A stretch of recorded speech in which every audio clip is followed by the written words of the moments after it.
औज़ुबिल्लाहि बिस्मिल्लाहिर्रहमानिर्रहीम। अस्सलाम वालेकुम। मैं हूँ मिसेस कौसर और आप देख रहे हैं मेरा YouTube channel Mrs Kausar information. आज जो मेरे पास टॉपिक है वो है इखलाकी बहरान। जी, आज इस पर हम बातचीत करेंगे। आज हमारी तारीख़ में सबसे बड़ी बहरानी कैफियत की बुनियाद अखलाकियात और सीरत का फुक़दान ही है। बहरानी कैफियत कहते हैं किसी चीज़ में कमी आना या किसी चीज़ में बहुत ज़्यादा बढ़ जाने। जैसे महंगाई बढ़ गई है तो एक बहरानी कैफियत है कि इंसान क्या करे और किस तरीके से अपने बजट में जो है वो इस महंगाई के दौर में अपने बजट को पूरा करके अपने घर का गुजारा करे। दूसरी बात है फुक़दान यानी कि कमी होना। तो बहरानी कैफियत की बुनियाद क्या है? अखलाकियात और सीरत का फुक़दान ही। कौमें अपनी ज़िंदगी में बहरानों से दो चार होती रहती हैं, जैसे सियासी बहरान, मुआशी बहरान, दस्तूरी बहरान वगैरह। लेकिन अगर एक नज़र देखा जाए तो बेशतर बहरानों की बुनियाद अखलाकी बहरान ही होता है। इज्तिमाई ज़िंदगी का मजबूत ताना बाना अखलाकी की डोर से बंधा होता है। सच्चाई, हक़ गोई, दयानतदारी, हमदर्दी, इंसाफ पसंदी, दोस्त नवाजी और एतमाद बाहमी की असास पर सीरत और किरदार की आला सिफ़ात का इर्तिक़ा होता है। इनफरादी सीरतों से इज्तिमाई अखलाक की तामीर होती है और इनफरादी अखलाक से कौमी सीरत और इज्तिमाई मिजाज नशोनुमा पाता है। तो सबसे बड़ी की क्या है? हमारे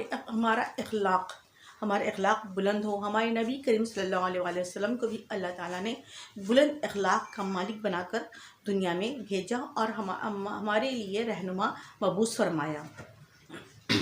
तामीर सीरत के लिए पाकीज़ा अखलाकी सिफ़ात और आला इक़दार की पासदारी संगी बुनियाद की हैसियत रखती हैं। जब अफराद अपनी ज़ाती ज़िंदगी में अखलाकी इक़दार को मलहूज़ रखते हैं और हुकूक़ व फ़राइज़ के तवाज़ुन को हाथ से जाने नहीं देते तो मुतवाज़िन सीरत की तामीर होती है और माशरे में इत्मीनान का दौर दौरा होता है और अमन कायम होता है। लेकिन इंसान जब फ़र्ज़शनासी को भूल कर महज दूसरों को उनका फ़र्ज़ याद दिलाना अपना शुआर बना लेता है तो फिर किसी को भी अपना फ़र्ज़ याद नहीं रहता और हक़ का एहसास करने वाले कम से कमतर होते जाते हैं। यही अखलाकी बहरान की बिना है, यही अखलाकी बहरान की बुनियाद है कि हम सब अपना फ़र्ज़ तो भूल जाएं और दूसरों को उनके फ़राइज़ एहसास दिलाते रहें और फिर जो है वो एहसास का जो है हमारे अंदर फुक़दान हो जाए। हमारी मौजूदा हालत के सिलसिले में जब मसाइल का ज़िक्र आता है तो हर एक सोचने वाला जहन मुख्तलिफ़ मसाइल को अहमियत देता है, लेकिन ज़रा गहराई में जाकर सोचा जाए तो मेरे ख़्याल में तमाम मसाइल की जड़ अखलाकी गिरावट ही मिलेगी। मिसाल के तौर पर समाजी फ़लाह या माज़ूरीन की इमदाद का कोई आला से आला मंसूबा दियानत, असलियत और अहलियत के साथ अमल में ना आए तो मुस्तहिक़ीन की बजाय गैर मुस्तहिक़ीन पर हमारी सारी रकम खर्च हो जाएगी और मसला अपनी जगह बरकरार रहेगा। जिस तरीके से ज़कात के लिए जो है वो बैतुल माल कायम किया गया था, लेकिन वो ज़कात जो है आज तक मुस्तहिक़ीन तक जो है वो नहीं पहुंच पाई है।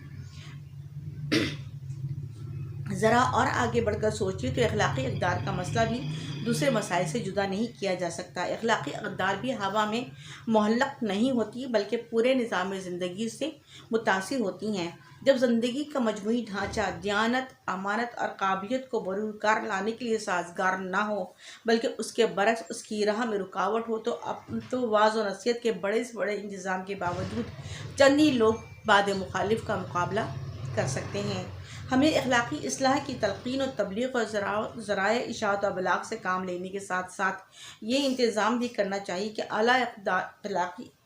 आला अखलाकी इक़दार की पासदारी करने वालों की हिम्मत शिकनी ना हो और मुल्क का समाजी ढांचा और अदालती निज़ाम, माशी निज़ाम अखलाकी और हामिलीन अखलाक का हामी व मुहाफ़िज़ हो और माशरे में शरीफ और काबिल लोगों को इज़्ज़त और एहतराम का मकाम हासिल हो।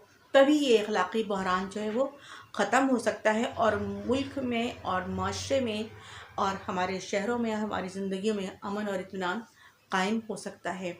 उम्मीद है आपको वीडियो पसंद आएगी। लाइक कीजिए, सब्सक्राइब कीजिए। अल्लाह हाफ़िज़। इंशाल्लाह फिर मुलाकात होगी।